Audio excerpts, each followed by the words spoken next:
अस्सलामुअलैकुम। अदबिस्तान में खुश आमदीद। आइए शुरू करते हैं आज की कहानी। साया, मुसन्निफ मजहर हुसैन। लेमोजीन सड़क के किनारे पर रुकी। एक शानदार लिबास में मलबूस ड्राइवर ने अपनी सीट से छलांग लगाते हुए दरवाज़ा खोला और सिल्वेस्टर जॉन्स के बाहर निकलने तक सीधा खड़ा रहा। जॉन्स की मौजूदगी ऐसी थी कि जैसे वो ज़मीन की सबसे कीमती चीज़ हो। $30 की टोपी से लेकर $40 के जूतों तक वो बिल्कुल बेऐब था। उसने अपने मगरूर अंदाज में ड्राइवर से कहा, तुम इंतज़ार कर सकते हो हॉकर। जॉन्स ने अपने चाबियों के गुच्छे में से एक चाबी निकाली और आहिस्ता आहिस्ता स्ट्रिकलैंड गिरनी के आलीशान घर की तरफ बढ़ा, जहाँ शाम का अंधेरा आहिस्ता आहिस्ता छाने लगा था। बड़े हॉल में मुकम्मल खामोशी थी, जैसे वहाँ कुछ होने वाला हो। जॉन्स ने लाइट ऑन की और बड़ी दिलचस्पी से कमरे की तरफ देखा। ब्रेडले, उसने गरजते हुए पुकारा।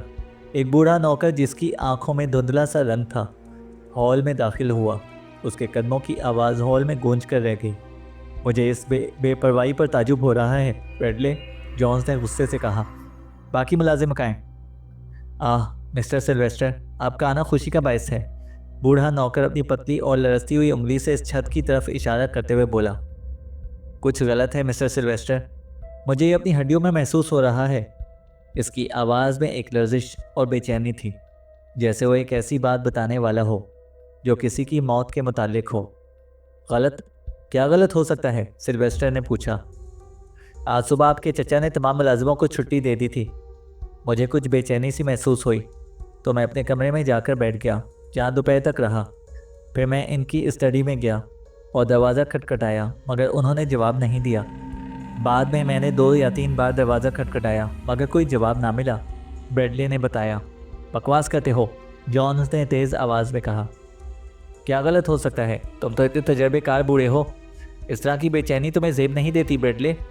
मैं तुम्हारे साथ ऊपर जाऊँगा और हम चचा को जगाएंगे। शायद वो अपने बैंक के खातों को गिनते गिनते सो गए होंगे, जॉन्स ने कहा। वो दोनों बलूत की लकड़ी से बनी सीढ़ियों पर चढ़ने लगे। माहौल में एक संगीनी तारी थी, एक पुरस्कार सी फिजा छाई हुई थी। नौकर का जिस्म लरज़ रहा था। जॉन्स की आंखों में ख़ास चमक थी। कोई ख़ास बात नज़र नहीं आ रही थी, मगर दोनों को पता था कि कुछ ना कुछ गड़बड़ ज़रूर है। स्ट्रिकलैंड गिरने का स्टडी रूम बड़ी सीढ़ियों के सामने था। जॉन्स ने कई बार दरवाज़ा खटखटाया, अपने चचा का नाम पुकारा, मगर अंदर से कोई जवाब ना आया। मैंने आपको बताया था सर, नौकर लरजते हुए बोला।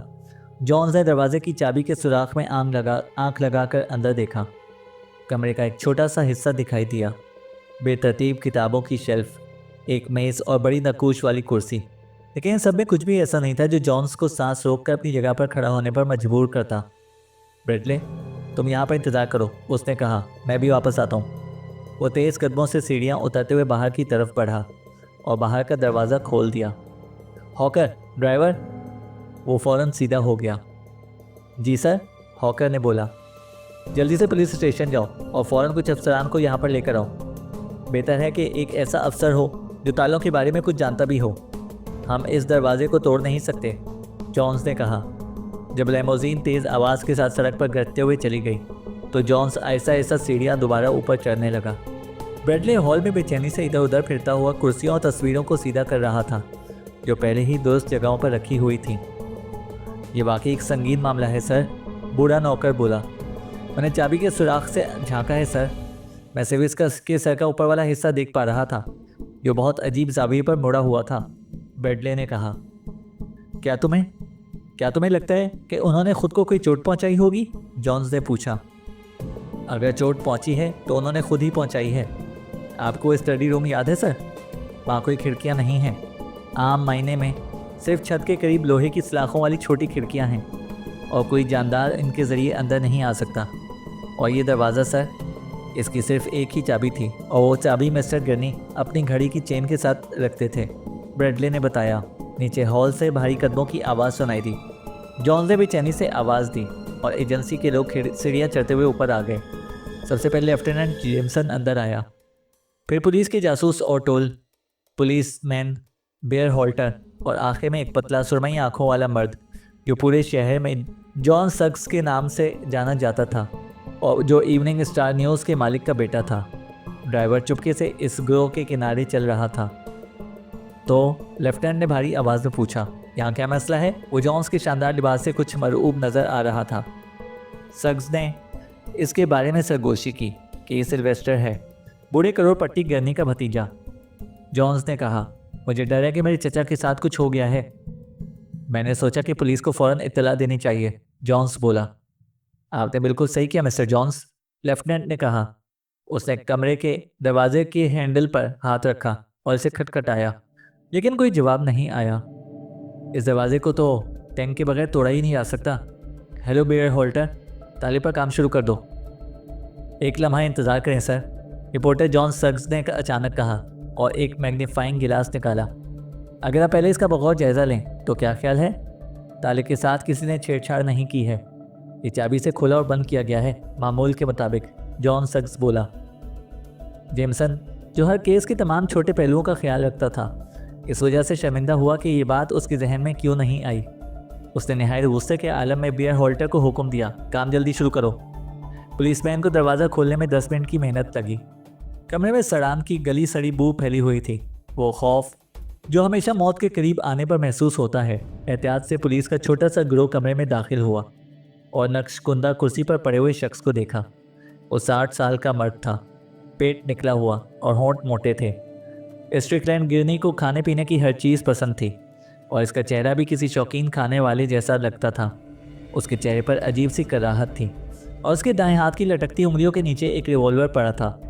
उसका बायां हाथ मेज़ के किनारे पर रखा हुआ था और उसमें कमरे की चाबी जकड़ी हुई थी। उसकी कीमती रेशमी शर्ट के अगले हिस्से पर खुश्क खून की तह जमी हुई थी।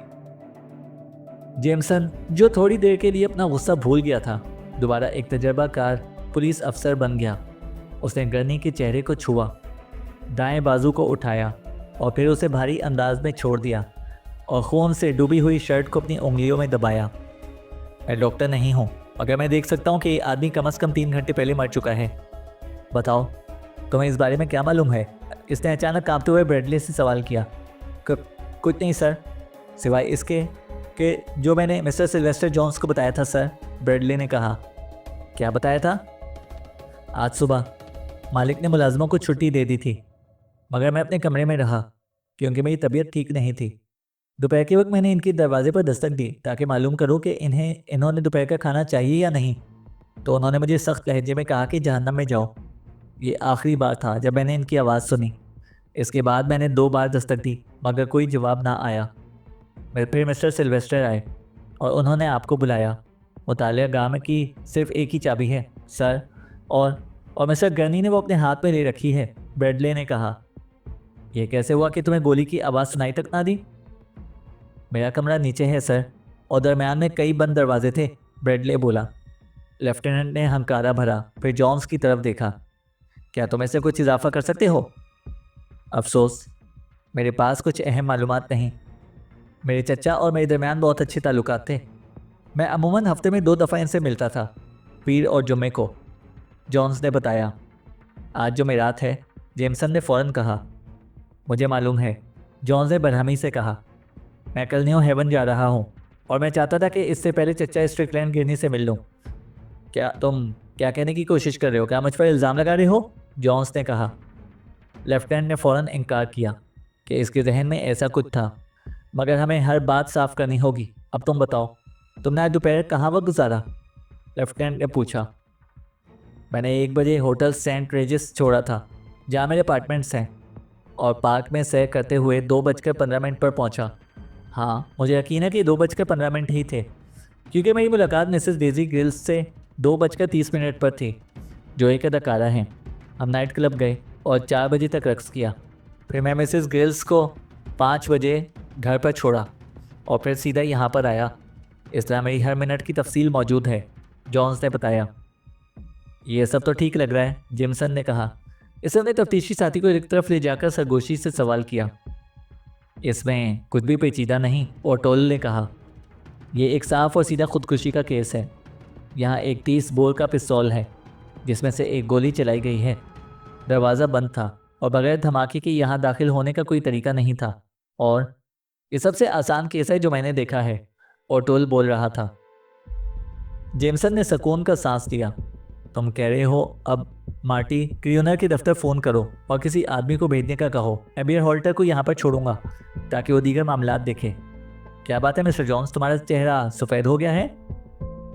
खुद को साफ सुथरा रखने वाला शख्स सर हिलाते हुए बोला, मैं बहुत परेशान हूँ, मुझे काफ़ी सदमा है।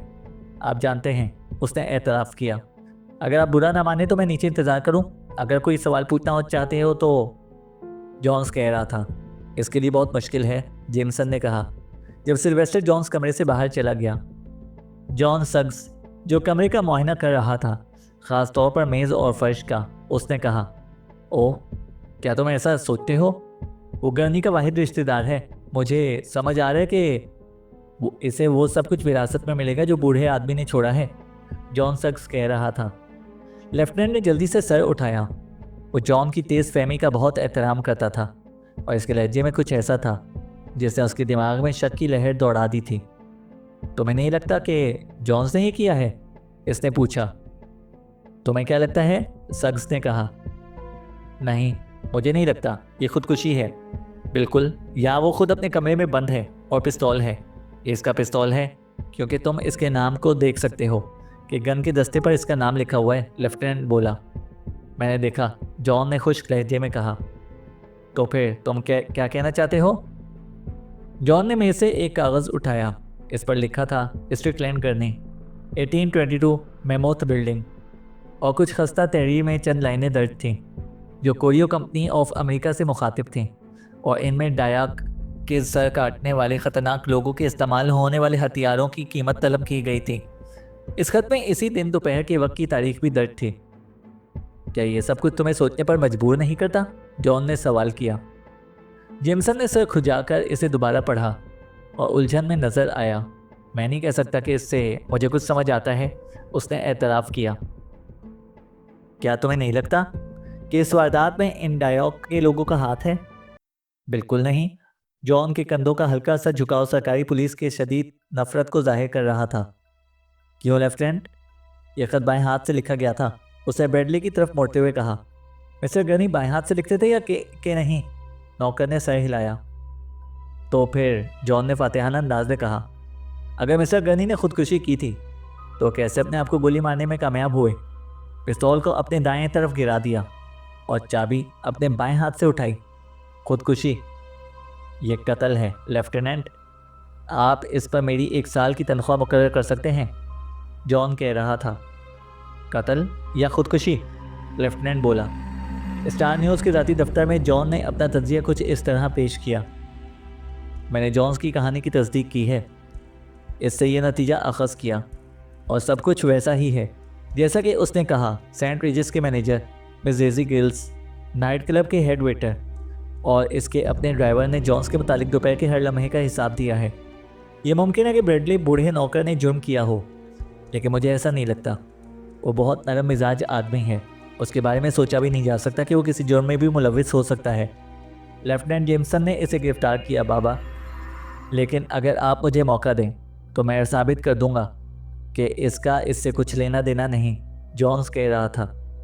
स्टार न्यूज़ के बूढ़े मालिक सग्स ने अपने पाँव डेस्क पर की सतह पर रखे और आसमान की तरफ देखा। ये अच्छा मवाद है, उसने पसंदीदगी से कहा, और एक शानदार कहानी बनेगी। लेकिन इख्तिताम क्या है जॉन?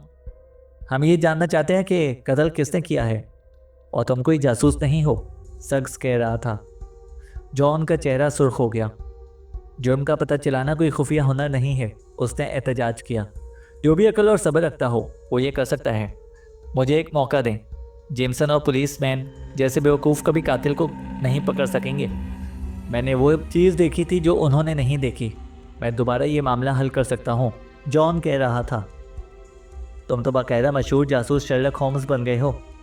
क्या अगर तुम इस बात का पता लगा सकोगे कि गिरनी को बंद कमरे में किसने मारा और इसके बाहर निकलने का कोई रास्ता नहीं था, तो तुम्हें पुलिस कमिश्नर बनाना चाहिए।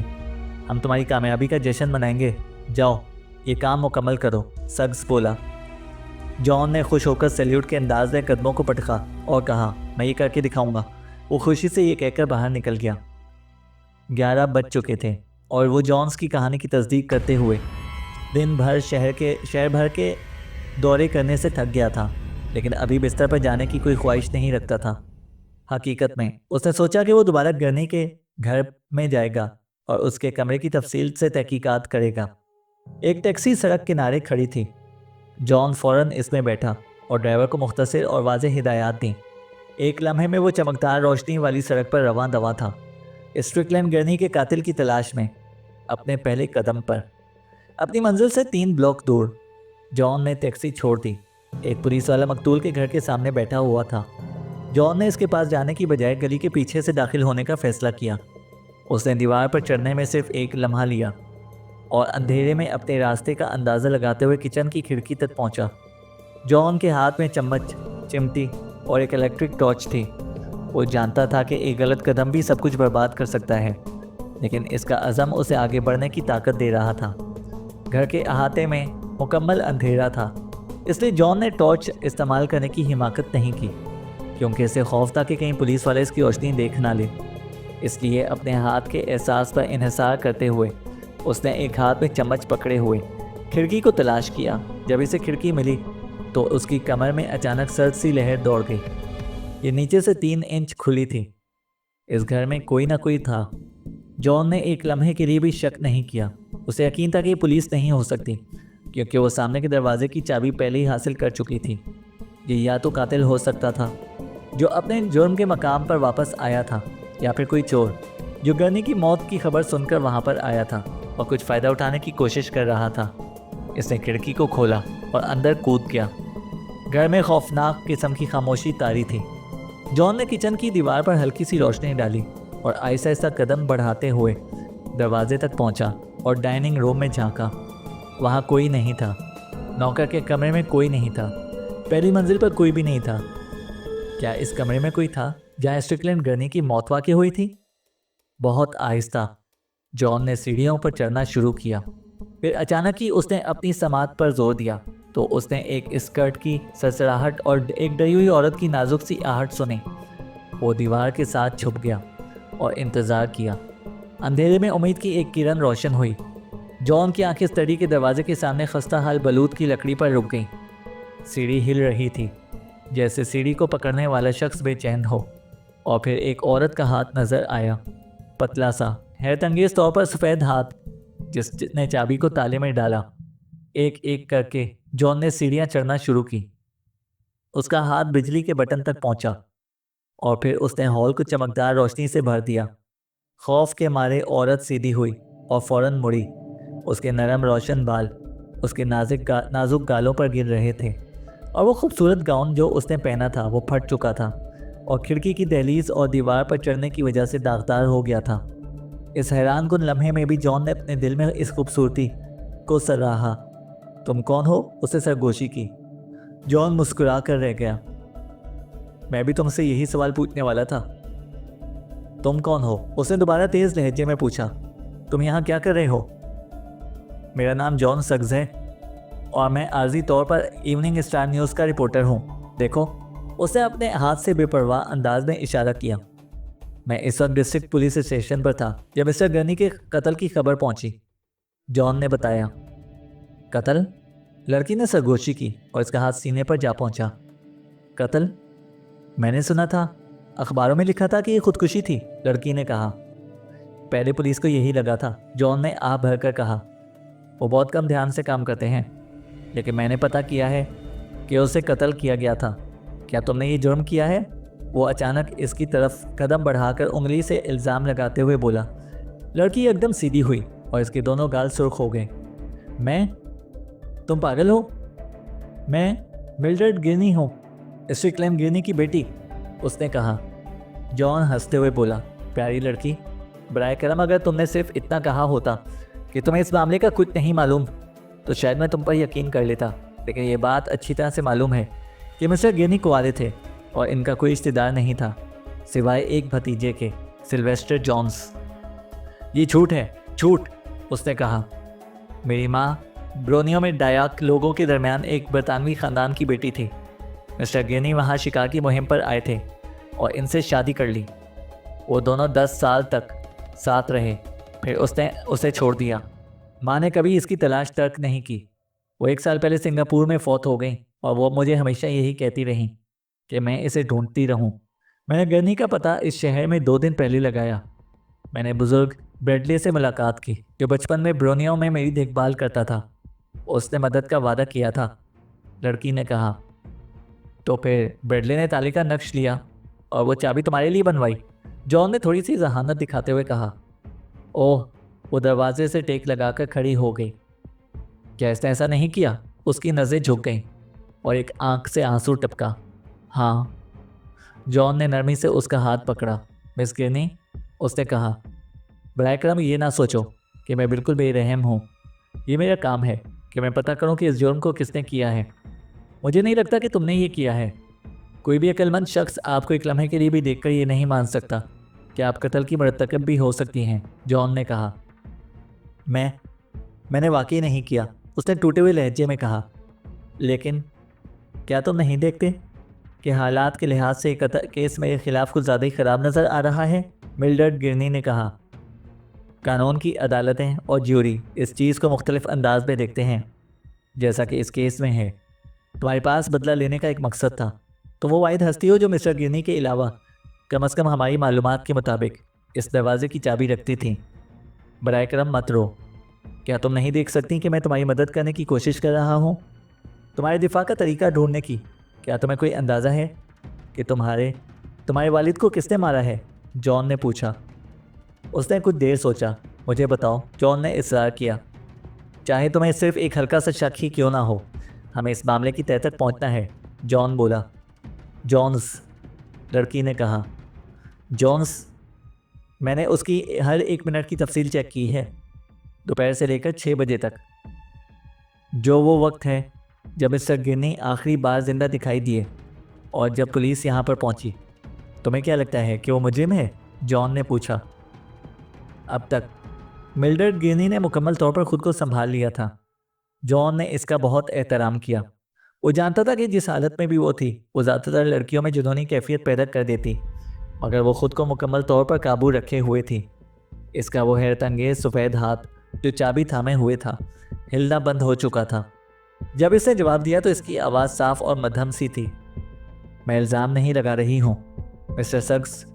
मैं जॉन्स को ज़ाती तौर पर नहीं जानती, लेकिन मैंने ये सुना है कि इसने अपने आप को मेरे वालिद के करीब कर लिया था, यहाँ तक कि वो वसीयत में वाहिद वारिस के तौर पर नामजद हुआ। हर किसी से सुना है वो शहर का एक आम आदमी है, खुदगर्ज, ऐशो इशरत के पीछे दौड़ने वाला शख्स। वो सेंट रिजिस में रहता है, एक लेमोजीन लग्जरी गाड़ी का मालिक है, फिर भी वो बहुत ज़्यादा कर्जदार है और इसका बैंक बैलेंस $100 से कम है। यानी यकीनी तौर पर ये बात ये जाहिर करती है कि इसकी मेरे वालिद के मौत पर दिलचस्पी हो सकती है, मिल्ड्रेड गिरनी ने कहा। तुमने ये सब कुछ कहाँ से सुना? जॉन ने पूछा। ब्रेडले से, उसने चैलेंज करते हुए कहा। समझ गया, जॉन ने सोचते हुए कहा। हाँ, ये एक मकसद हो सकता है अगर उसने ये किया। अब मिस गिरनी, एक आखिरी बात है जो मैं तुमसे पूछना चाहता हूँ, अगर मुझे इजाज़त हो, जॉन ने पूछा। वो क्या है? मिल्ड्रेड गिरनी ने कहा। तुम आज रात यहाँ क्या कर रही हो? जॉन ने पूछा। मैं वसीयत ढूंढ रही हूँ। जॉन, उसको वो भी पैसा नहीं मिलना चाहिए, वो तो इसे क्लबों में उड़ा देगा। मेरी माँ के ख़ानदान के लोग बेहद गरीब हैं, वो हमेशा मेरी मदद करते रहे हैं और मैं चाहती हूँ कि वो मेरे वालिद के पैसे से आरामदेह ज़िंदगी गुजार सकें। मुझे अपने लिए इस पैसे की कोई परवाह नहीं है। मैं जवान हूँ और काम कर सकती हूँ। इसने अपनी खूबसूरत बाहों को एक चैलेंज के तौर पर फैला दिया। जॉन ने चाबी उससे ले ली। चलें, हम मुताले गाह में चलते हैं। तुम्हें जो चाहिए वो शायद वहाँ पर मिल जाए, और मुझे भी, जॉन ने कहा। उसने चाबी को ताले में डाला और दरवाज़ा खुला हुआ था। अंदर मुकम्मल अंधेरा था। जॉन ने अपनी टॉर्च रोशन की और दीवारों पर नज़र डाली, फिर इलेक्ट्रिक स्विच को तलाश किया। इस बार जब इसने स्विच ऑन किया तो रोशनी की बजाय स्टडी टेबल पर लगा बल्ब जल उठा। फिर मिल्ड्रेड गिरनी चीख उठी। एक खून को सर्द कर देने वाली आवाज़ इस बड़े स्याह घर में गूंजी थी। जॉन फौरन उसके पास दौड़ा। उसने उंगली की तरफ देखते हुए कहा। एक आदमी कालीन पर मुंह के बल गिरा हुआ था। उसके कपड़े जदीद फैशन के थे, अगरचे कुछ जगहों से फटे हुए और शिकन ज़दा थे। उसके सीने के करीब कालीन पर एक गहरा सुर्ख धब्बा चमक रहा था। जॉन घुटने टेक कर उसके ऊपर झुका। उसे पलटाया और सिल्वेस्टर जॉन्स की मुर्दा घूरती हुई आंखों में झांका। इन्वेस्टिगेशन। जब जॉन सग्स इस रात या सुबह कह सकते हैं, क्योंकि तकरीबन 4 बजे का वक्त था, अपने घर पहुंचा। वो अपने डेस्क पर बैठा, कागज़ और कलम लेकर, और 3 मुश्तबा अफराद के खिलाफ मौजूद शवाहिद का जायज़ा लिया। पहला, सिल्वेस्टर जॉन्स। उसके पास एक मकसद था, क्योंकि कहा जा रहा था कि वो स्ट्रिकलैंड गिरनी की दौलत का वाहिद वारिस है। दूसरी तरफ वो शहर के सबसे महंगे होटलों में रहता है और इसके पास काफ़ी पैसा था, हालांकि इसके बैंक बैलेंस में नहीं था, मगर इसके खिलाफ कोई ठोस शवाहिद नहीं थे। दूसरा, ब्रेडले, नौकर। उसके पास कोई वाज़ेह मकसद नहीं था, हालांकि वो ये जो मिल्ड्रेड गिरनी के लिए कर सकता था। सबसे मजबूत रिश्ता जो इसे कत्ल के साथ जोड़ता था वो ये था कि वो गिरनी की मौत के वक्त घर में मौजूद वाहिद शख्स था। इस हकीकत का एतराफ़ इसने सबके सामने किया था, हालांकि वो आसानी से बाहर जाकर अपने आप को एक मासूम साबित करने वाला बहाना बना सकता था। ये उसके हक़ में एक अच्छा पहलू था। तीसरा, मिल्ड्रेड गिरनी। इसका मकसद इंतकाम हो सकता था, हालांकि वो इस तरह की लड़की नहीं थी जो इस किस्म की जज्बात रखती हो। ताहम उसकी कहानी के मुताबिक उसके पास बूढ़े करोड़पति से नफ़रत करने की बड़ी वजह मौजूद थी। यह हकीकत के तौर पर उसके पास कमरे की दरवाजे की चाबी भी थी। यकीनी तौर पर उसके खिलाफ एक संगीन सबूत यही था। जब वो इस मकाम पर पहुंचा, जॉन ने कागज़ को गुस्से में फाड़ दिया। उसने कमरे के हर कोने का जायज़ा लिया था, मगर उसे कोई ऐसा सुराग नहीं मिला जो उसकी मदद कर सके। अगर जॉन्स ने गिरनी को मारा तो फिर जॉन्स को किसने मारा? अगर उसने नहीं मारा तो फिर किसने? गिरनी कमरे में जॉन्स की लाश मिलने के बाद और गिरनी या जॉन्स के कातिल को पकड़ने के लिए कोई भी सबूत ना मिलने पर जॉन ने मिल्ड्रेड को मकतूल के घर से बाहर निकाल दिया। वो अपने वालिद की वसीयत नहीं ढूंढ पाई थी, इसलिए दोनों मायूस हो गए थे। लड़की एक मामूली होटल में रह रही थी और इसने जॉन से ये वादा किया था कि अगर कुछ अहम मालूमात मिली तो वो इसे फ़ोन करेगी। अपनी कुर्सी पर पीछे की तरफ झुककर आंखें बंद किए जॉन सग्स ने कोशिश की कि वो जो थोड़ी मालूमात इसके पास हैं उन्हें मंतकी तौर पर यकजा करके एक मुकम्मल तस्वीर बना सके।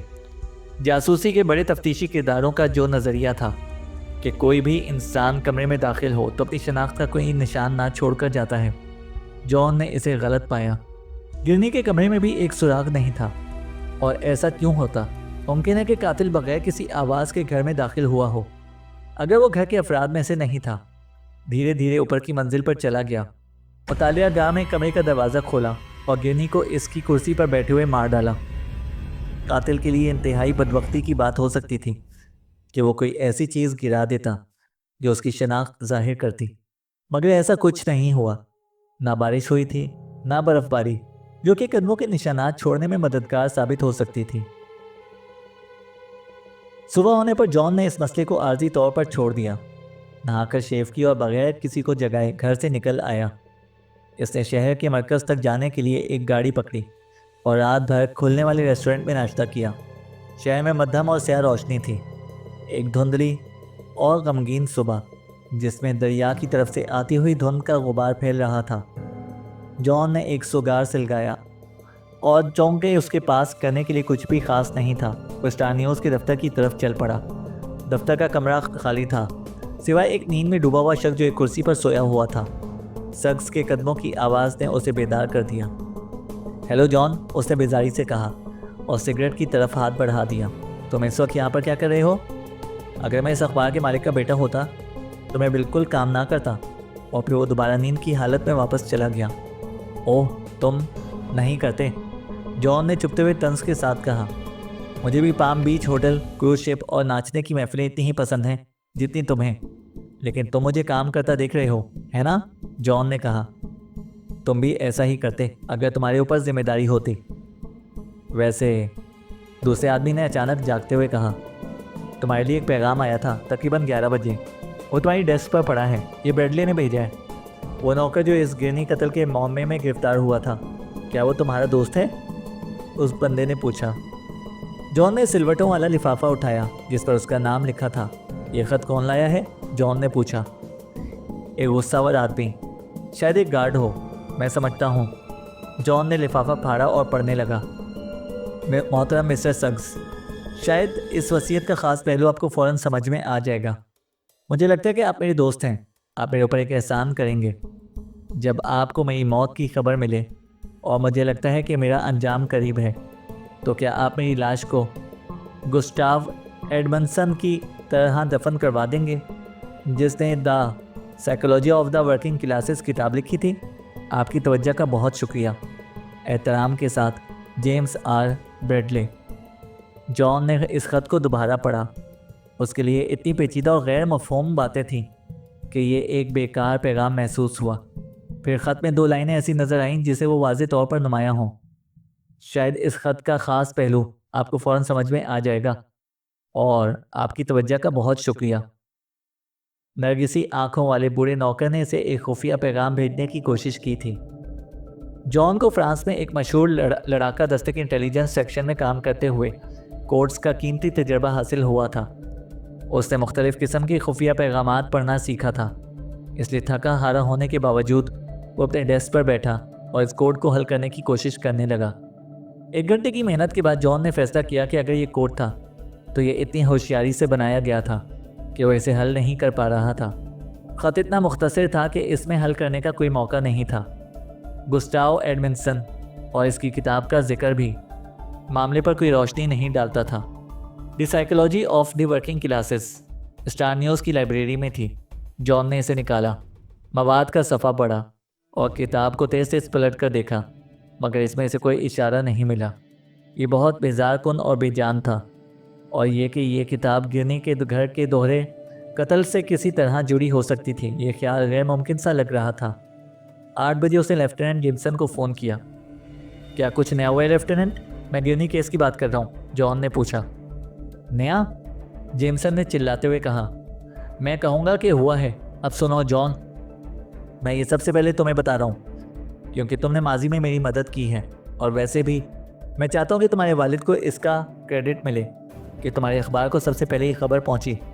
जैसे ही मेरी बात ख़त्म होगी तुम गिरनी के घर आ जाना। मैं वहाँ पहुँच चुका हूँगा जब तुम आओगे। लेफ्टिनेंट की आवाज़ आई। ठीक है, बताओ, जॉन ने पूछा। कल रात वहाँ पे बड़ी हलचल मची थी। पुलिस अफसर डफ़ी खास ड्यूटी पर इसकी जगह के सामने था।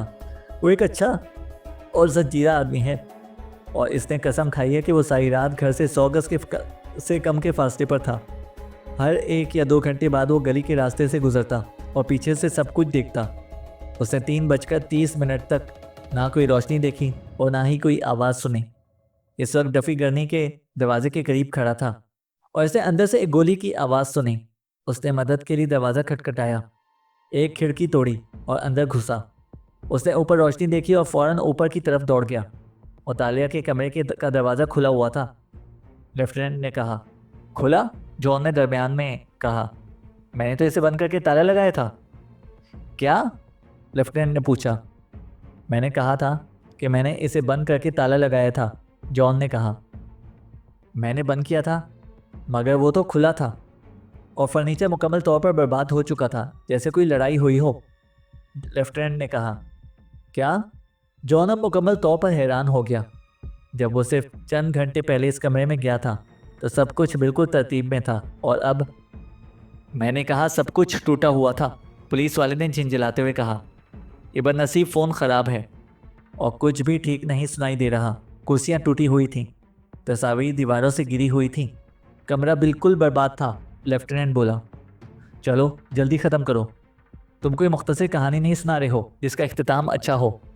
मैं तमाम मालूमात हासिल करना चाहता हूँ ताकि अखबार में दे सकूँ, जॉन ने कहा। जेमसन की खनकती हुई हंसी सुनाई दी। हमने स्टडी रूम में एक मुर्दा आदमी पाया। तुम एक चालाक लड़के हो और अपने आप में एक अच्छे जासूस भी हो, लेकिन मैं कहता हूँ कि तुम नहीं बता पाओगे कि वो कौन था, लेफ्टिनेंट ने पूछा।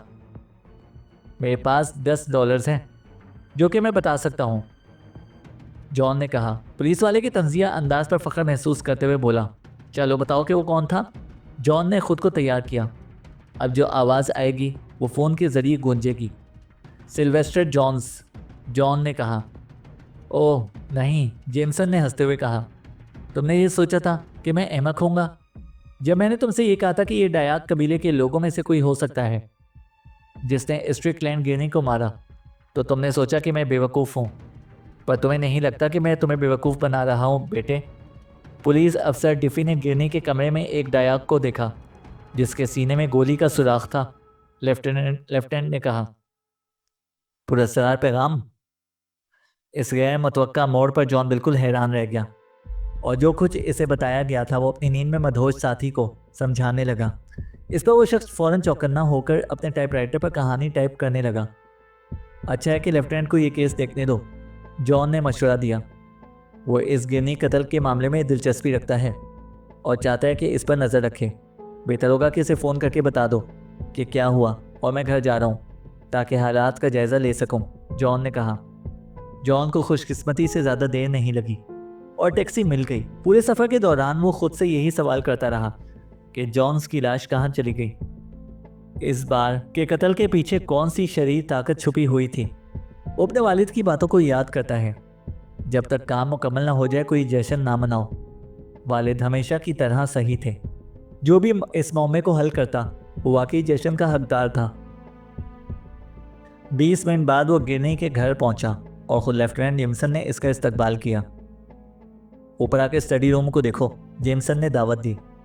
मैं ये तस्लीम करता हूँ कि मुझे उलझाया गया है। ये भूरी रंगत वाला आदमी कहाँ से आ गया, मुझे समझ में नहीं आ रहा। अब अगर ये जॉन्स होता जैसे तुमने अंदाज़ा लगाया तो हम एक कहानी बना लेते जो हकायक से मेल खाती। तुम जानते हो, लेकिन वो तो मर चुका है। उसने अपने कंधे झुकाए। ब्रेडले को सिर्फ एक चाबी के बारे में गलत फहमी हुई होगी। स्टडी रूम का दरवाज़ा खुला था और मैं जानता हूँ कि मैंने इसे बंद किया था जब हम यहाँ से निकले।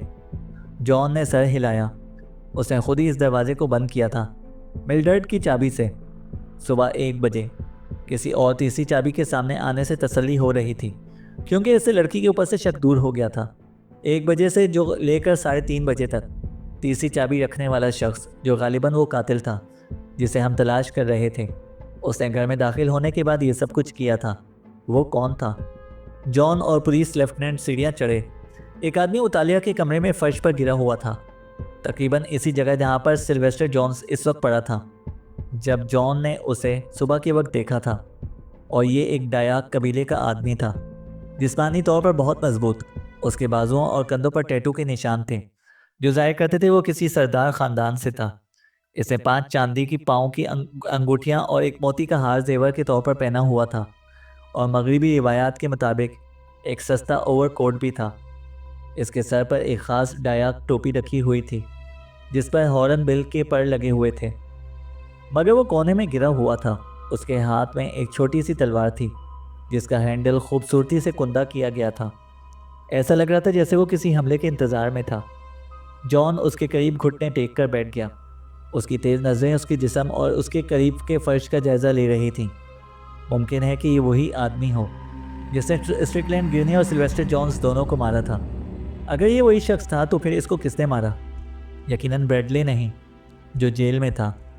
बहुत कम इम्कान है कि मिल्ड्रेड ने किया हो, क्योंकि वो मिल्ड्रेड को इसके होटल तक छोड़कर आया था जो यहाँ से 1 घंटे की मुसाफत पर था। फिर ये कोई ऐसा शख्स था जिस पर अभी तक शुबा नहीं किया गया था।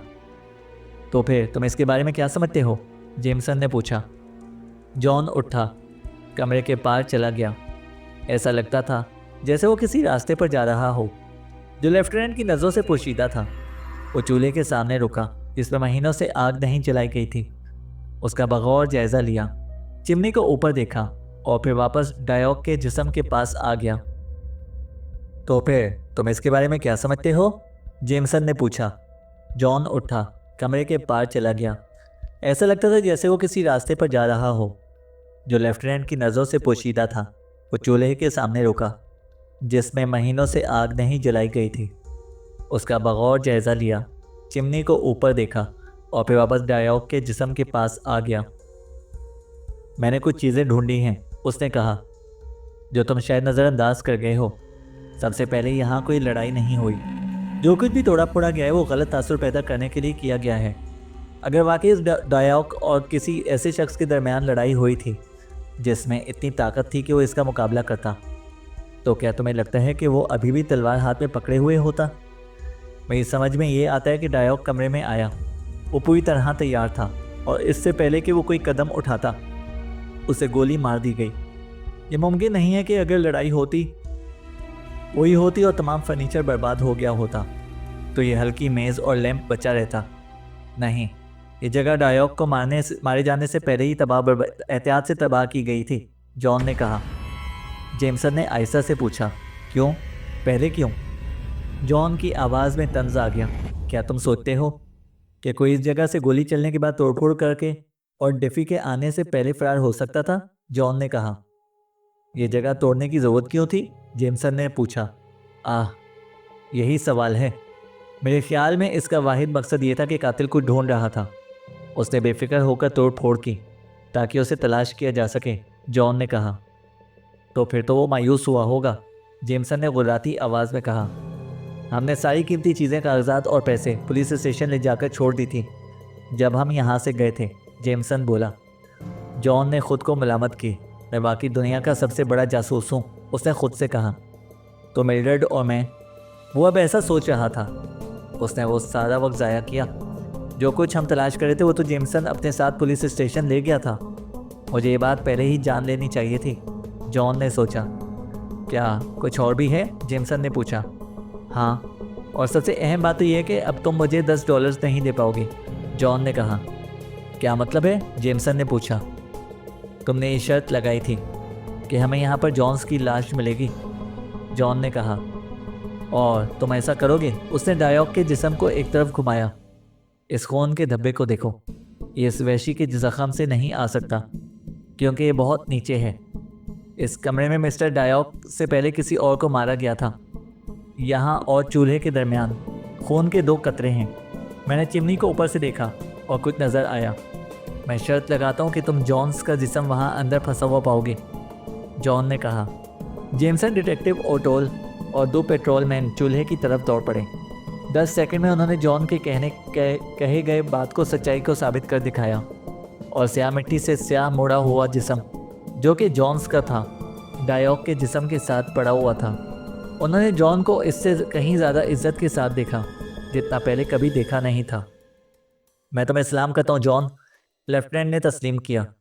अब मुझे बताओ कि ये किसने किया? मैं इस केस में नाकाम नहीं होना चाहता, लेफ्टिनेंट बोला। वो हंसते हुए बोला, मुझे नहीं मालूम। तुम मुझसे कुछ छुपा रहे हो, जेमसन ने शिकायत की। नहीं, मैं कुछ नहीं छुपा रहा। हकीकत में मुझे इतनी मालूमात नहीं है कि तुम्हारी मदद कर सकूं, मगर मैं उम्मीद करता हूं कि आज दोपहर तक कुछ और पता चल जाएगा।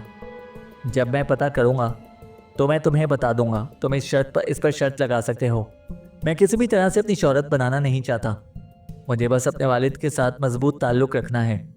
वो हमेशा मेरे हुनर को ज़्यादा बेहतर नहीं समझते और मैं उन्हें ये साबित करना चाहता हूँ कि वो गलत थे, जॉन ने कहा। ठीक है, मगर खुदा के लिए जैसे ही कुछ नए शवाहिद मिले मुझे बता देना, जेमसन ने सुकून से कहा। यकीनन। जॉन ने हॉल में फ़ोन इस्तेमाल किया और अखबार को कॉल की। उसके वालिद दफ्तर में थे और वो फ़ौरन ही गिरनी केस के नए मोड़ की खबर सुनकर फ़ौरन लाइन पर आ गए थे।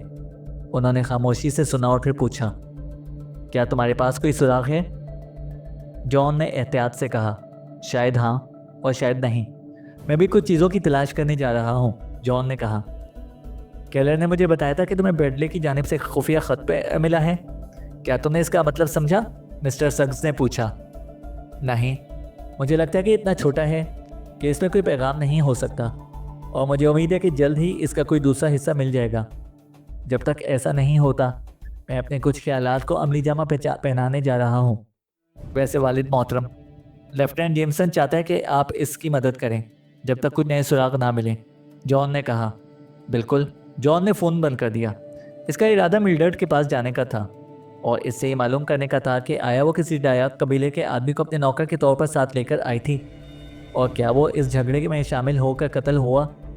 ये बात बहुत मुमकिन लगती थी। शायद वो गिरनी और जॉन्स को मार चुका था, लेकिन जॉन ये समझ नहीं सका कि फिर इसे किसने मारा था।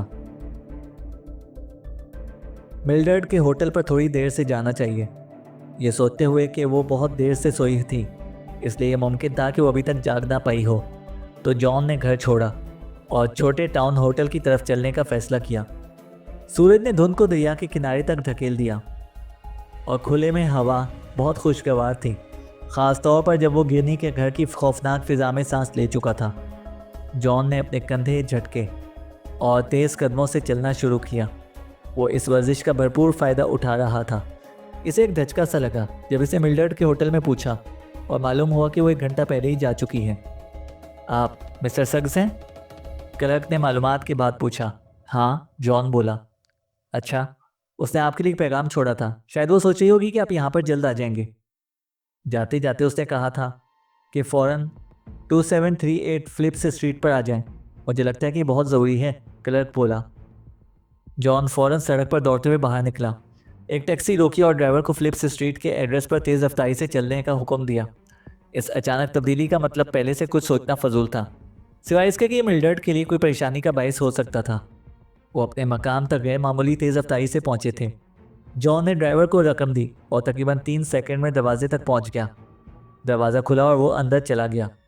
ऊपर की मंजिल से मिल्डर्ड की आवाज़ खौफ और एहतजाज के साथ सुनाई दी। जॉन तेज़ कदमों से ऊपर चढ़ने लगा। जब वो सीढ़ियाँ चढ़कर लैंडिंग में पहुंचा तो उसने एक लंबे काली दाढ़ी वाले आदमी की बाहों में मिल्डर्ड को लड़ते हुए देखा।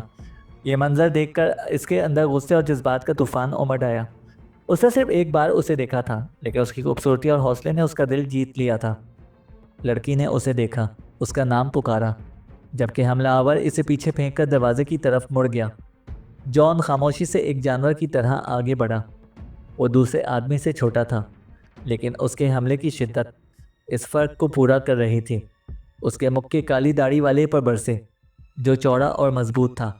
जॉन के मुक्के ने उसके सर को दीवार में इस ताकत से टकराया कि एक कमज़ोर आदमी होता तो वो बेहोश ही हो जाता।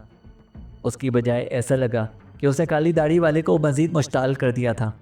उसने जॉन को कमर से पकड़ा और अपने घने चेहरे को उसके सीने में दबा दिया, मगर जॉन ने तेज़ कोहनियों और मुक्के से उसे रोका। उसे समझ में आ गया कि करीब से लड़ने का उसके पास कम मौका है। इसकी वाहिद बचत इसमें थी कि वो इसके बंदर जैसे बाजुओं से दूर रहे।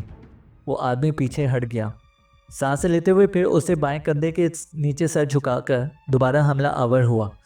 जॉन ने फुर्ती से एक तरफ छलांग लगाई, मगर इसका पाँव फिसल गया और दाढ़ी वाला उसके ऊपर गिर गया, जिससे वो चकरा गया। जॉन फौरन घूमकर उसके ऊपर पहुंचा और उसकी गर्दन के पट्टों में अपनी उंगलियां गाड़ दीं। उसने दबाव ने उसकी सांस रोक दी। वो हाँफते हुए हवा में हाथ मारने लगा। मिल्ड्रेड फौरन इसके पास दौड़ी आई। जल्दी जल्दी, उसने सरगोशी की, हमें यहाँ से निकलना होगा। उसे ऊपर की तरफ देखा और उसकी आंखों में वो पुरानी चमक वापस आ गई। उसके कंधे पर उसका हाथ पड़ा और वो इस लम्स से चौंक उठा। मुझे लगता है कि पहले इस लड़के को पुलिस के हवाले कर दें, उसने खुश होकर कहा। ये चंद मौके उसकी सज़ा के लिए काफ़ी नहीं हैं। नहीं नहीं, ये नामुमकिन है, चलो। फिर जॉन उठा और दाढ़ी वाले को हकारत से देखते हुए मिल्ड्रेड के साथ सीढ़ियाँ उतरने लगा। एक बार फिर सूरज की रोशनी में बाहर आकर उसकी हैरत बढ़ती चली गई। क्या आप मुझे इसका मतलब बता सकती हैं, मिस गिरनी? इसने दरख्वास्त की। हर कदम मज़ीद मुश्किल होता जा रहा है। हमने जॉन्स को आज सुबह 1 बजे आपके वालिद के मुतालिक के कमरे में मुर्दा पाया। 3:30 पर ड्यूटी पर मौजूद अफसर ने गोली की आवाज़ सुनी। मैं घर में दाखिल हुआ, कमरा बिखरा हुआ पाया और एक बड़ा डायॉक कबीले का आदमी मुर्दा पाया था। जॉन्स की लाश चिमनी में दबी हुई थी। क्या आप इस डायॉक को जानती हैं? आप इस खाली घर में क्या कर रही थी? और वो दाढ़ी वाला आदमी कौन था?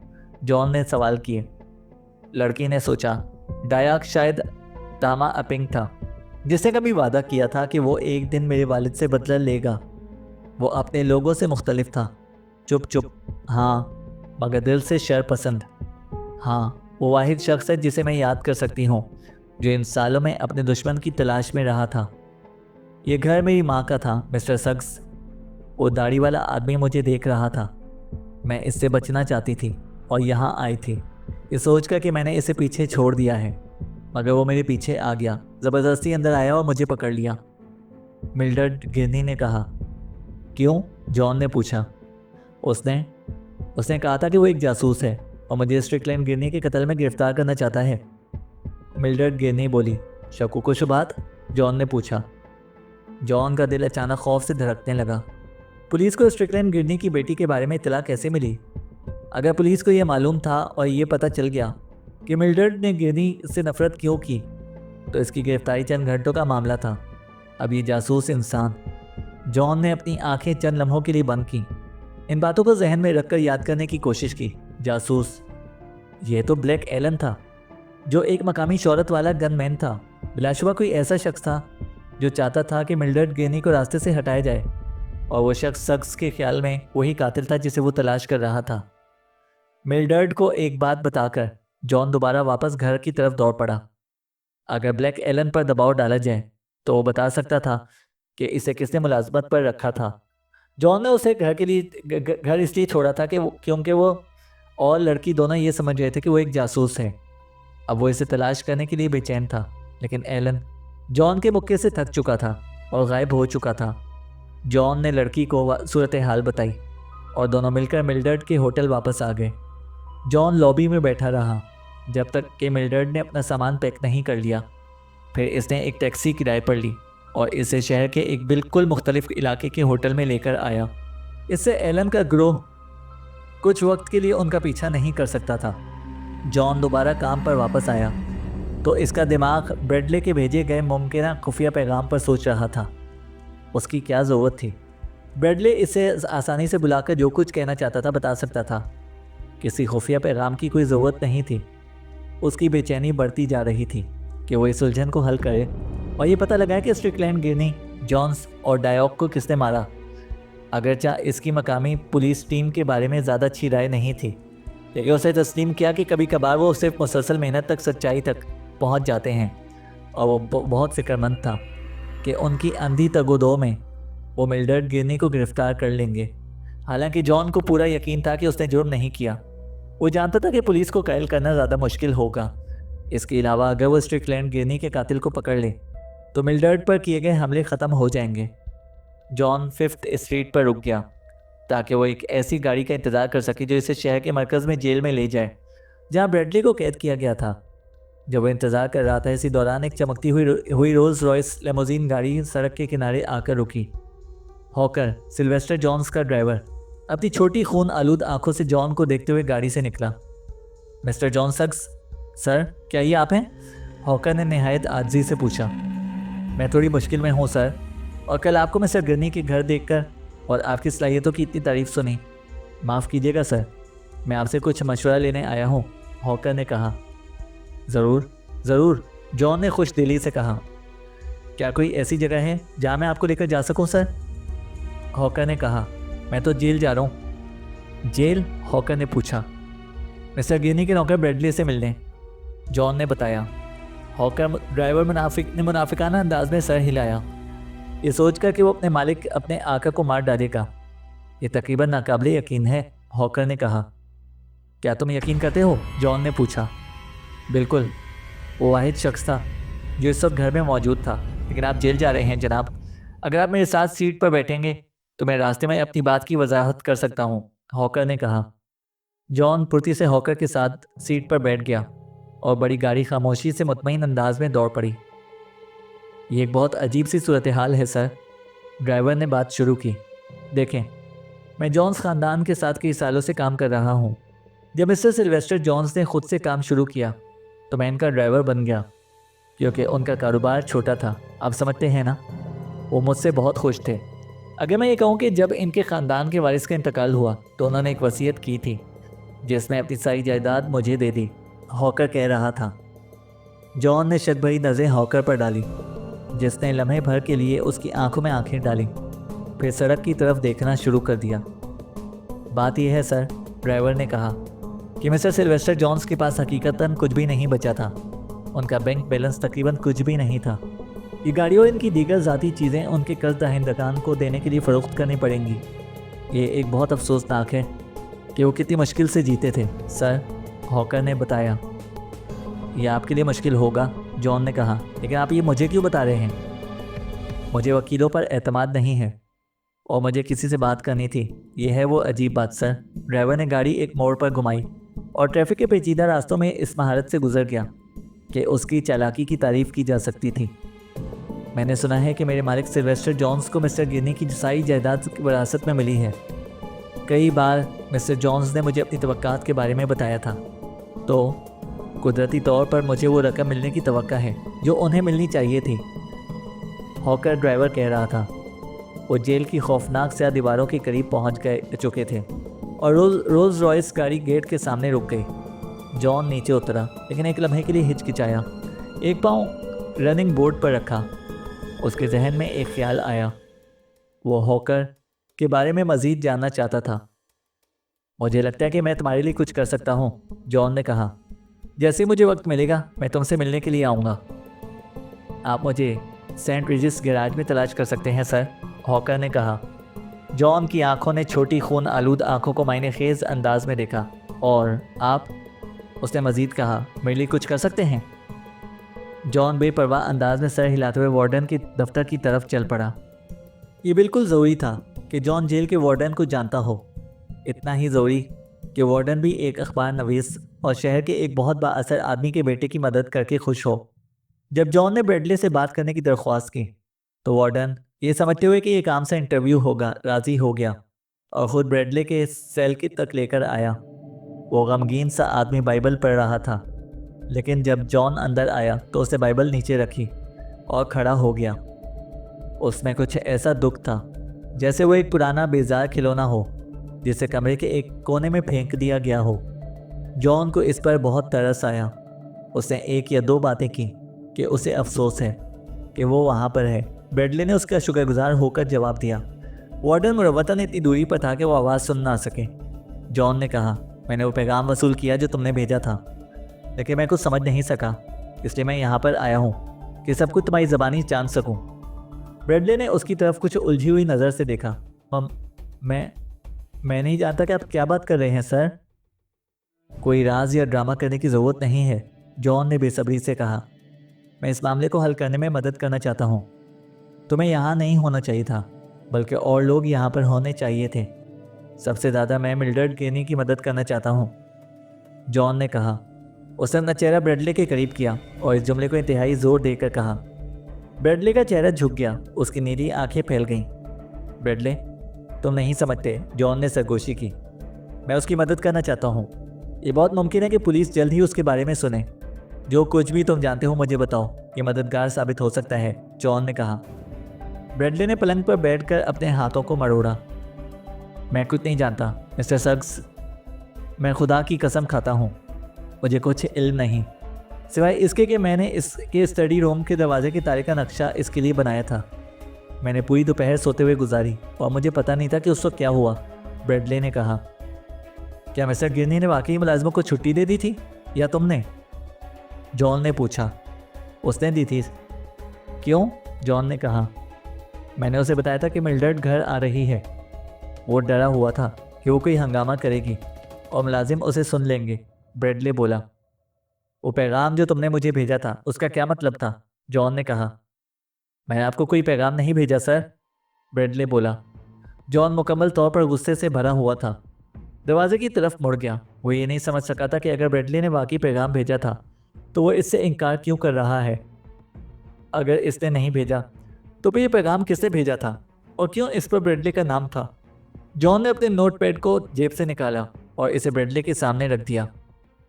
इस पर चंद लाइनें लिखो, उसने हुक्म दिया, और अपने नाम के साथ दस्तखत करो। मैं इसका उस खत से मुवाजना करना चाहता हूँ जो मुझे आज सुबह मिला था, जॉन ने पूछा। ब्रेडले ने जैसे ही जॉन का हुक्म सुना वैसा ही किया। वो इतना थका हुआ नजर आ रहा था कि उसे मज़ाहमत करने की ताकत ख़त्म हो चुकी थी। जॉन ने नोटपैड जेब में डाला, खुशी खुशी अलविदा कहा और वार्डन के साथ कॉरिडोर में चला गया। उसे ऐसा लगा जैसे वो एक भूल भुलैयों में हो जो शिद्दत से मंजिल तक पहुंचने की कोशिश कर रहा हो, मगर हर बार वो पहले से भी ज़्यादा दूर जा रहा हो।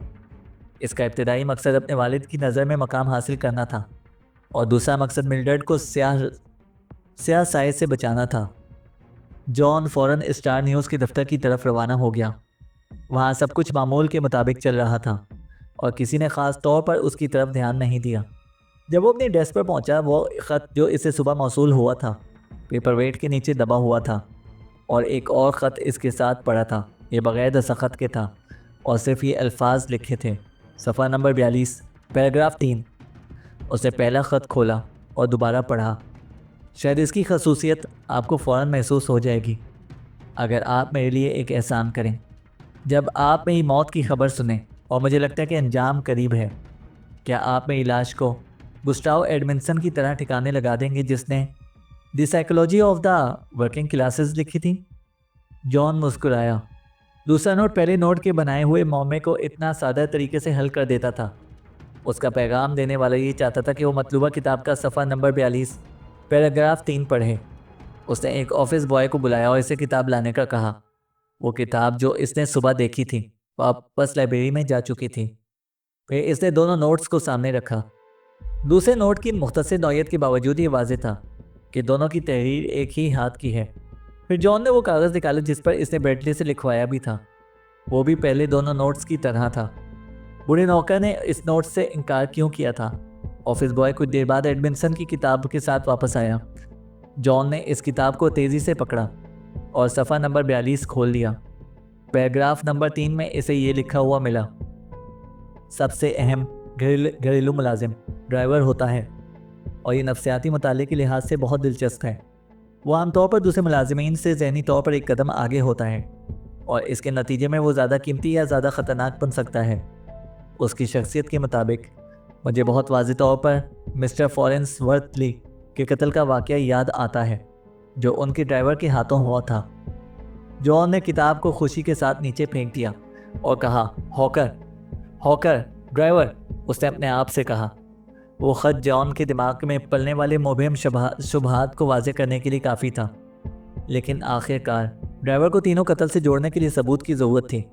उसके बगैर स्याह साया मिल्ड्रेड गिरनी के ऊपर अभी भी बाकी रहता। जाने से पहले जॉन अपने वालिद के दफ्तर में रुका। बुजुर्ग शख्स ने अपनी चेयर पर पीछे झुककर अपने बेटे को देखा। तो फिर बेटे, उसने खुशी से पूछा, शर्लक होम्स का काम कैसा जा रहा है? जॉन अपने वालिद के साथ डेस्क पर बैठा और उनकी तरफ मुस्कुराकर कहा, अगर आपको लगता है कि मैंने वक्त ज़ाया किया है तो आपका अंदाज़ा गलत है वालिद मोहतरम।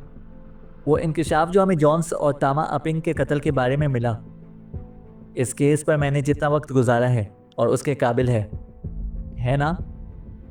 बेशक, एक सुगार ले लो और तुम्हारी तनख्वाह में $1 फ़ी हफ्ते का इजाफा कर दिया है। लेकिन मुझे इस केस की जासूसी पहलू में दिलचस्पी है। तुम्हारी जुराइम के मौमा हल करने का तरीका कार क्या है? क्या तुमने आज कुछ नतीजा ख़ास किया है? मिस्टर सक्स ने पूछा। अपने वालिद के मजाक की परवाह किए बगैर जॉन अपने हाथ पाँव हिलाए बैठा था। उसकी नज़रें कुछ कागज़ों पर जमी हुई थीं। फिर उसने ऊपर देखकर कहा, सीधा दूसरे की आंखों में देखा, हाँ, मैंने कुछ नतीजा अख़ज़ किया है वालिद मोहतरम, और अगर ये ज़्यादा ना हो तो मैं आपके से एक वजाहत चाहूँगा। आपने वो दोनों नोट्स मुझे क्यों भेजे और ब्रेडली का नाम क्यों दस्तखत किया? जॉन ने पूछा। और ये कैसे जाना कि मैं इस वाक़े से जुड़ा हुआ हूँ? मिस्टर सक्स ने पूछा। आपकी डेस्क पर ब्रेडली का एक पुराना ख़त है और दूसरे कागज़ पर इसके हाथ की नकल की गई है।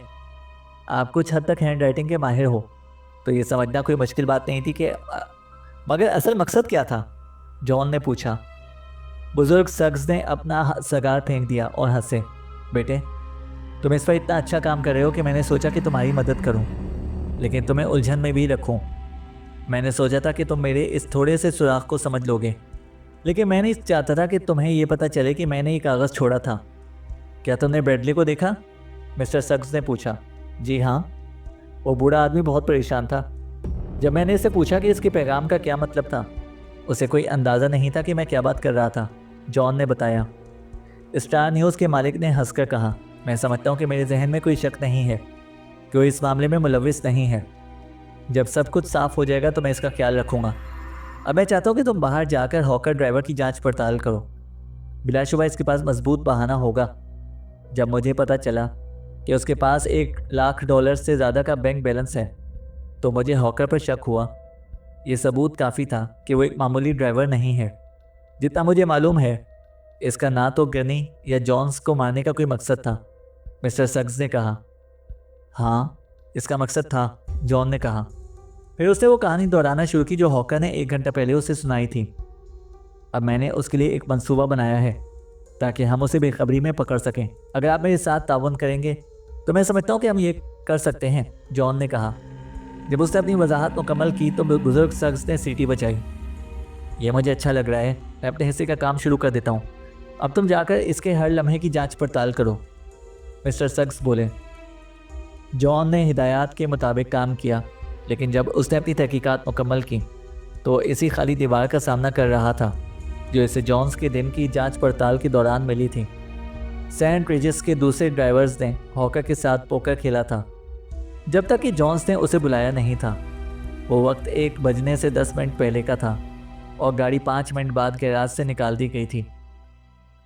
एक दिन दोपहर को पार्क में ड्यूटी पर मौजूद ट्रैफिक अफसर को याद था कि उसने रोल्स रॉयस को तकरीबन 1:15 पर देखा था, जो मिस्टर जॉन्स को ज़ाती तौर पर जानता था, और उस साहब ने रुककर उसे कुछ सुगार भी दिए थे। इस वक्त को याद रखने की वजह यह थी कि जॉन्स ने उससे कहा था कि उसकी घड़ी रुक गई थी और गाड़ी की घड़ी भी ख़राब हो गई थी। वो ड्राइवर की बेपरवाही पर नाराज़ था कि ये कैसे हो गया। जॉन्स की गर्लफ्रेंड मिस डेजी गिल्स ने अपनी बात दोबारा दोहराई थी कि जॉन्स 2:30 पर पहुंचा था और ड्राइवर उसके साथ था। वो हॉकर को 4 बजे तक नहीं देख पाई थी जब वो इनके पास होटल वापस आया। ताहम होटल के सामने वाले पॉकर रूम के मैनेजर ने बताया कि हॉकर, जो इस जगह का पुराना गाहक था, उसे 3 बजे एक टेबल ली थी और 4 बजे के करीब तक नहीं निकला था।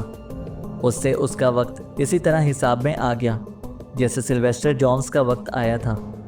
जॉन इस पर परेशान हो गया। वो यकीन कर रहा था कि कुछ ऐसा है जो बिल्कुल सामने नज़र आ रहा है और उसे देखना चाहिए था। वो उसे हॉकर को पकड़ने में मदद देता और अचानक उसके दिमाग में ख्याल आया, क्यों इसने इससे के बारे में पहले नहीं सोचा। ये पहले की तरह वाज़ेह था जैसे अब है। उसे मिल्ड्रेड गेनी को फ़ोन किया और अपना मंसूबा उसके सामने रखा। लड़की, जो मुकम्मल तौर पर इस पर भरोसा करने लगी थी, हर तरह से उसका साथ देने पर रजामंद हो गई। फिर जॉन ने स्टार न्यूज़ के दफ्तर में एक छोटी सी मुलाकात के बाद सेंट रिजिस गैराज में हॉकर से मुलाकात की। वो जॉन को अपने कमरे में लेकर गया और उससे पूछा कि वो क्या चाहता है। मैं तुम्हें बताता हूँ, जॉन ने कहा। मैं मुश्किल में हूँ।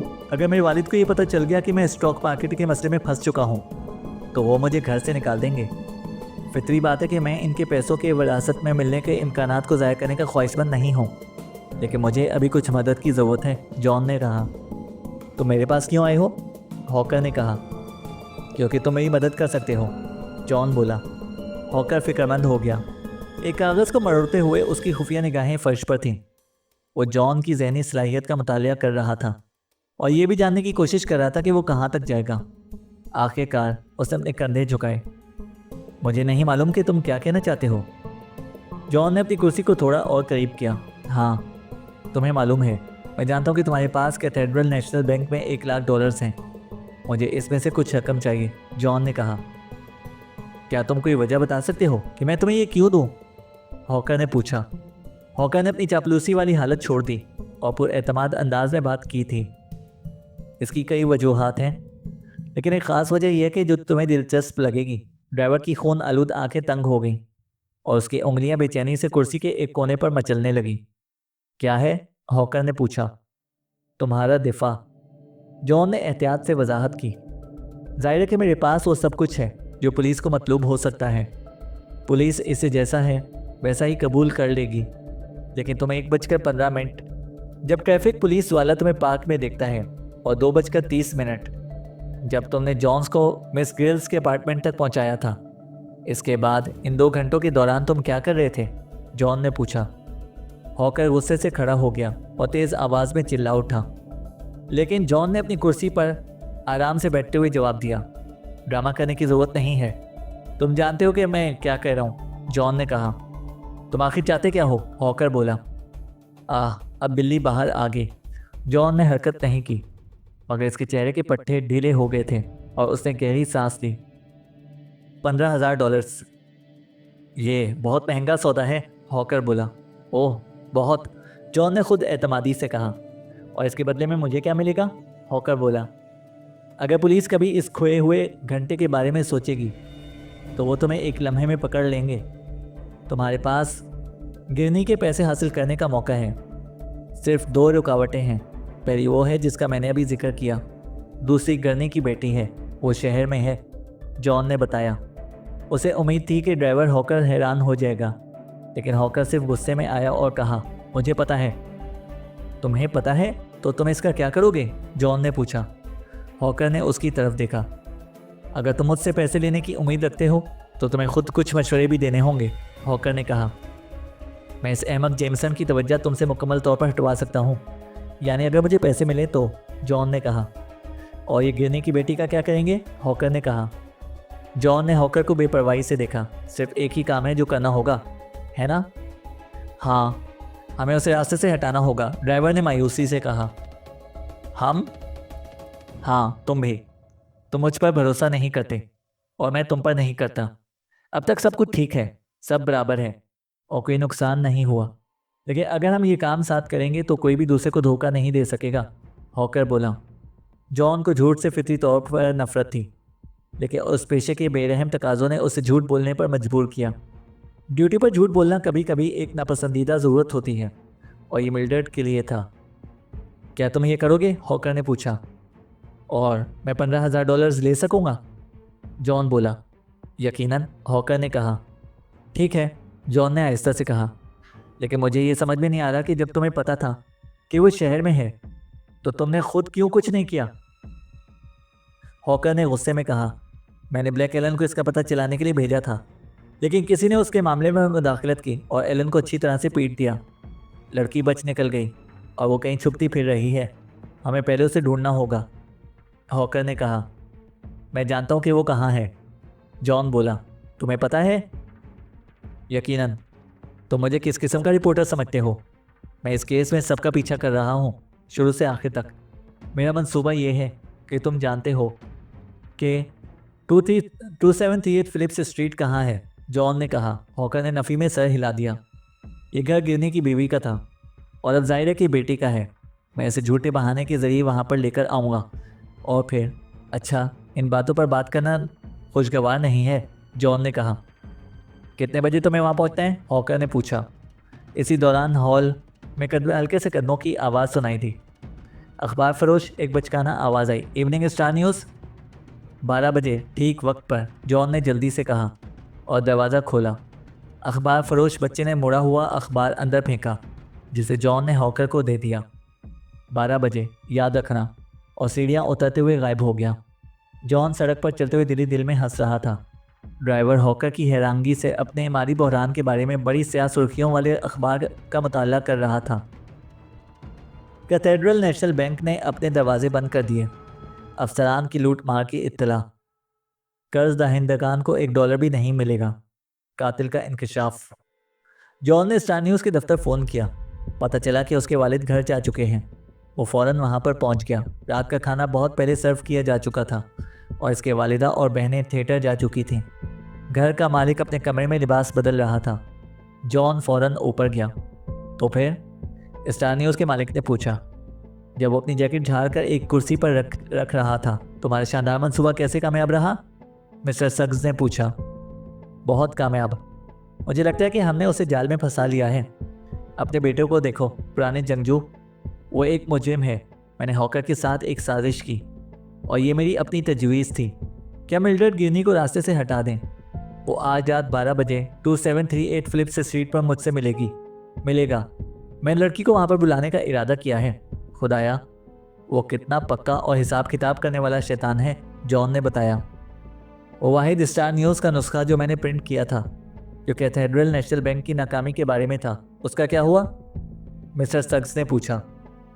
ये उसी वक्त पहुंचाया गया था जैसे ही मैं निकला, जॉन ने हंसते हुए कहा। और अगर मुझे इंसान की फितरत का कुछ पता हो तो ये आखिरी ज़ोरदार धचका होगा जो हॉकर को नताइज की परवाह किए बगैर बेकाबू कर देगा। वो गुस्से में बात करेगा और बेकाबू ज़बान दुनिया के तमाम जासूसों से ज़्यादा मुजरिमों की तबाही का सबब बनी है, जॉन ने बताया। बुजुर्ग सक्स ने अपने बाल ब्रश किए और अपनी बास्केट उठा ली। बेटा, ये एक चालाक ख्याल था, लेकिन मैं चाहूँगा कि वो कागज़ वापस ले लिया जाए। बैंक पहले की तरह मुस्तहकम है, लेकिन अगर वो जाली नोट्स कभी सदर की नज़र में आ गया तो मुझे एक हट जाने के दावे में मुद्दा बनना पड़ेगा। बहरहाल ये एक अच्छे मकसद के लिए है, इसलिए मैं इस बारे में परेशान नहीं होऊंगा। क्या तुमने मिल्ड्रेड गिरनी को सब कुछ समझा दिया है? हाँ, जॉन ने बताया। इसे तुम पर मुकम्मल एतमाद है बेटे। मैं जानता हूँ कि तुम कोई अंडरवर्ल्ड की जवान नहीं हो, लेकिन वो एक सादा सी लड़की है, ख्याल रखना, मिस्टर सक्स बोले। जॉन के गालों पर सुर्खी आ गई और उसने अपने वालिद को बेचैन नज़रों से देखा। खामोशी छा गई और वो बैठ गया, अपने नन्हे चेहरे को अपने हाथों से छुपाए हुए। बुजुर्ग सक्स ने उसे गौर से देखा और अपने कॉलर को दुरुस्त करने की कोशिश की। क्या तुम उससे मोहब्बत करते हो? उन्होंने पूछा। हाँ, आप क्या समझते हैं ये केस मेरे लिए कितनी अहमियत रखता है? मैं कोई तजुर्बाकार जासूस नहीं हूँ, ना ही मुझे इस खुदगर्ज लालची गिरनी जॉन्स और डायॉक को पकड़ने में दिलचस्पी है। मेरी ये कोशिश सब कुछ इस लड़की के लिए है जिससे मैं दिल की गहराइयों से मोहब्बत करता हूँ। मैं सिर्फ चाहता हूँ कि इस पर से वो स्याह साया या इल्ज़ाम हट जाए जो इस पर डाला गया है, जॉन ने कहा। मिस्टर सक्स ने कपड़े तब्दील किए। जॉन ने अपनी घड़ी पर नज़र डाली, अपनी टोपी और दस्ताने उठाए और उठ खड़ा हुआ। 10 बजे हैं, उसने एक अजीब सी पुरसकून आवाज़ में कहा। अगर तुम तैयार हो तो मैं भी तैयार हूँ। दोनों नीचे उतरे। सक्स की लेमोजीन बाहर खड़ी थी। जब वो ड्राइंग रूम पहुंचे तो अचानक जॉन के दिमाग में एक ख्याल आया।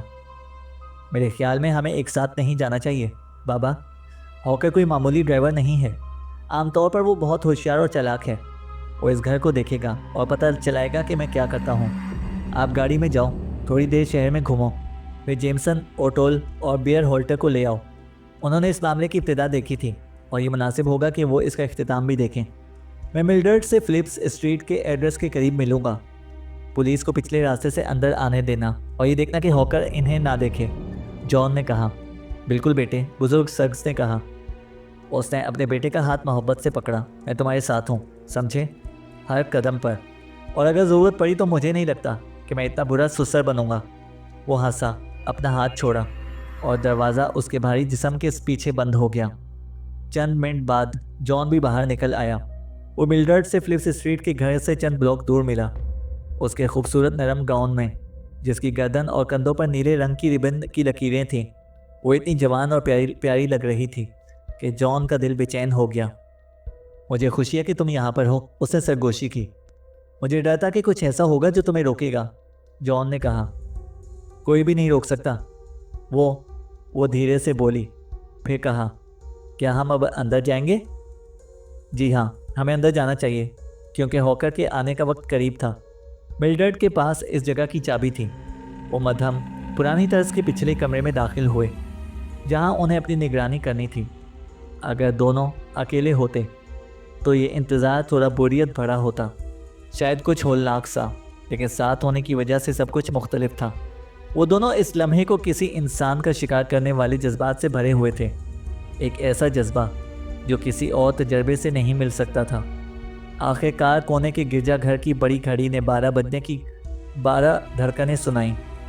इनकी गूंज अभी ख़त्म हुई ही थी कि सामने के दरवाजे खुलने और बंद होने की आवाज़ आई।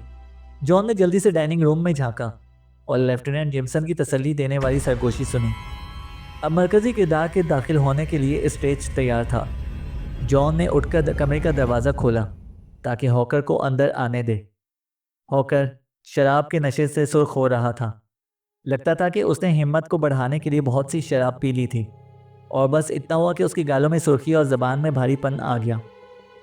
जब मैंने देखा कि जगह कितनी अंधेरी है तो मुझे लगा कि शायद तुमने मुझे धोखा दे दिया है, वो गुर्राया। क्या तुम ये सोच रहे थे कि मैं इसे चर्च की तरह रोशन करके रखूँगा? जॉन ने चढ़ते हुए कहा। खैर, जॉन ने मामूली अंदाज में कहा, क्या मिस गिरनी हैं जो इस मामले पर तुमसे बात करने आई हैं? मेरा ख्याल है कि मुझे वो $15,000 मिलेंगे, है ना? जॉन बोला। हॉकर ने अपनी जेब से स्टार न्यूज़ का नुस्खा निकाला और जॉन के सामने फेंक दिया। ये देखो, उसने लुढ़खुड़ाते हुए कहा। मैं फ़कीर हो गया हूँ, मेरे पास एक पैसा भी नहीं है, लेकिन फ़िक्र ना करो, जब मुझे गिरने का पैसा विरासत में मिलेगा तो तुम्हारी रकम दोगुना कर दूंगा, हॉकर ने कहा।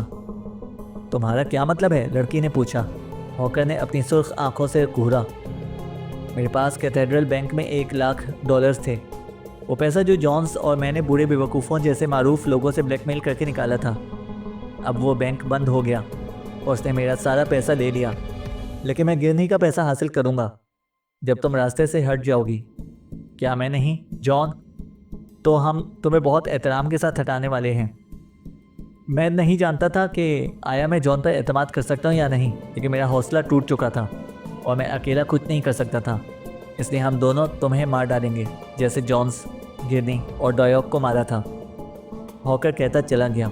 उसने अपने पीछे की पॉकेट में से हथियार निकालने की कोशिश की। उसकी उंगलियां जैसे ही इसके पिस्तौल के रास्ते पर पहुंची, जॉन फौरन आगे बढ़ा और उसके दाएं मुक्के ने हॉकर के मुंह पर ज़रब लगाई। हॉकर पीछे लुढ़खुड़ाया। खून बहते लबों से गाली निकली। इससे पहले कि हॉकर अपनी हालत को संभाल पाता, डाइनिंग रूम का दरवाज़ा खुला और बंद हुआ और जेमसन उसके सामने खड़ा हो गया। नीले कोट और पीतल के बटनों को हॉकर को फौरन होशियार कर दिया। वो इर्द गिर्द घूमकर एक फंसे हुए जंगली जानवर की तरह देखने लगा। उसके खून से रंगे चेहरे पर एक जानलेवा खौफ जाहिर हो रहा था। इसका क्या मतलब है? हॉकर ने पूछा। इसका मतलब है कि हमने स्ट्रिकलैंड गिरनी के कातिल को पकड़ लिया है, पुलिस लेफ्टिनेंट ने जोर से देकर कहा। तुम्हें मालूम होना चाहिए कि तुम हमें धोखा नहीं दे सके, चाहे तुम जितने भी होशियार क्यों ना हो, जेमसन बोला। मैंने गिरनी को नहीं मारा, खुदा की कसम मैंने नहीं मारा, हॉकर चिल्लाया। नहीं? फिर किसने मारा? जेमसन ने पूछा। जॉन्स ने। उसने सब कुछ प्लान किया था और खुद ही इसे अमल में लाया था। मैंने सिर्फ उसके दिफा में मदद की थी, बस। उसकी गर्लफ्रेंड से मुलाकात डेजी गर्ल्स के साथ, पार्क में सैर, और सब कुछ इसने वक्त को छुपाने के लिए किया था। जो हिसाब की चीज़ किसी ने भी महसूस नहीं की वो 1:15 के दरमियान थी, जब पार्क में ट्रैफिक अफसर ने हमें पहचाना, और 2:30 के दरमियान जब जॉन्स मिस गिल्स के अपार्टमेंट में गया था। उसने लंबे कोट और ढीली टोपी से खुद को छुपाया था, अपने आप को गालक से स्याह किया और ज़ेरे ज़मीन रास्ते से अंदर दाखिल हो गया, हॉकर ने कहा। उसके पास बूढ़े के कमरे की चाबी थी। उसे अंदर आकर दरवाज़ा खोला, चंद ही लफ्ज़ों का तबादला हुआ, फिर जॉन्स ने खुद कार हथियार से उसे मार डाला, जिसमें साइलेंसर लगा हुआ था। क्यों? बूढ़े गर्नी ने उसे पहले से काफ़ी पैसे दे दिए हुए थे, जेमसन ने कहा। यह गर्नी की बेटी थी। जॉन्स ने सुना कि वो शहर में है। उसे ये भी पता चला कि बूढ़े ने सुलह करने का फैसला कर लिया था और वो जानता था कि इसे फ़ौरन कुछ करना होगा ताकि वसीयत में तब्दीली ना आ सके, हॉकर ने बताया। फिर तुमने जॉन्स को मारा, जेमसन ने इल्ज़ाम लगाया। उसका रंग सुर्ख हो रहा था। जॉन हंसा। तुम दोबारा गलत हो लेफ्टिनेंट, इसने जॉन्स को नहीं मारा, पुलिस अफसर गुस्से में बोला। तुम ये बात कैसे कह सकते हो? जॉन ने हॉकर के सिकुड़े हुए जिस्म की तरफ इशारा करते हुए कहा। जॉन्स को डायॉक्स से पहले मारा गया था। मुझे इसलिए पता है कि मैं इस कमरे में था और उसकी लाश मिली। वो एक काफ़ी बड़ा आदमी था, कम से कम 17 पाउंड वज़न होगा। क्या तुम ये सोचते हो कि हॉकर ने इस लाश को उठाया और चिमनी में इस तरह धकेल दिया जैसे हमने इसे पाया? ऐसा करने के लिए एक बहुत ताकतवर आदमी की ज़रूरत थी, और एक ऐसा आदमी जो अपनी जुराइम छुपाने का काफ़ी कदीम तरीका इस्तेमाल करता था। मेरा अंदाज़ा है कि डायॉक कबीले के तामा अपिंग ने मिस्टर जॉन्स को मारा और फिर हॉकर ने डायॉक को ख़त्म किया। क्या मैं सही कह रहा हूँ हॉकर? जॉन ने बताया। हॉकर ने इसकी तरफ एक जहर आलूद नज़र डाली, लेकिन जाहिर होता था कि इसने सोचा कि अपने आप को बचाने का बेहतरीन तरीका यह कि वो सब कुछ साफ साफ बता दे। मैंने डायॉक को मारा, लेकिन ये दिफाई कदम था, उसने खंकार कर कहा। उसने जॉन्स को मारा था और ख़ुद को छुपा लिया था। मुझे नहीं मालूम कि कहाँ। वो शायद जॉन्स को गिरनी समझ बैठा, जिससे वो नफरत करता था, और फिर खौफजदा होकर लाश को चिमनी में छुपा दिया। मैं जॉन्स के पीछे घर आया था। जब वो बाहर नहीं आया तो मैं अंदर चला गया। डायॉक मेरी तरफ आया अपनी कातिल छुरी के साथ, इसलिए मैंने इसे गोली मार दी। ये कत्ल नहीं है लेफ्टिनेंट, तो मेरे खिलाफ कुछ नहीं कर सकते, हॉकर ने कहा। जेमसन ने हंसते हुए कहा, शायद नहीं, लेकिन तुम बिगड़े हुए शख्स हो हॉकर, एक बिगड़े शख्स। तुम्हारे दिल में इतनी गंदगी है जितनी गिरनी में थी, लेकिन तुमने इसकी बेटी को मारने की साजिश की और तुमने कई मारूफ लोगों को ब्लैकमेल करने का एतराफ़ भी किया है। तो अगर तुम इस चिकने डायॉक को मारने की सज़ा से बच भी गए तो तुम्हें इन दूसरे इल्ज़ामात के लिए सज़ा तो मिलेगी। ओटोल, इसे ले जाओ।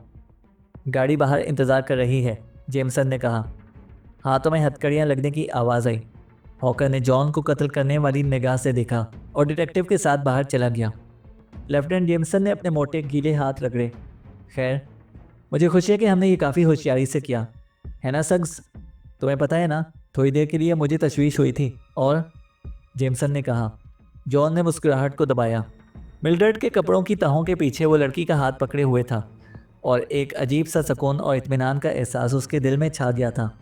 उसे मुजरिम को पकड़ने का ख़ास तौर पर कोई क्रेडिट नहीं चाहिए था। वो जो चाहता था इसमें कामयाब हो चुका था, बस इतना ही काफ़ी था। हाँ, काफ़ी होशियारी से, जेमसन ने मायने खेज अंदाज में कहा। ओह हाँ, जॉन ने मुड़ते हुए जवाब दिया।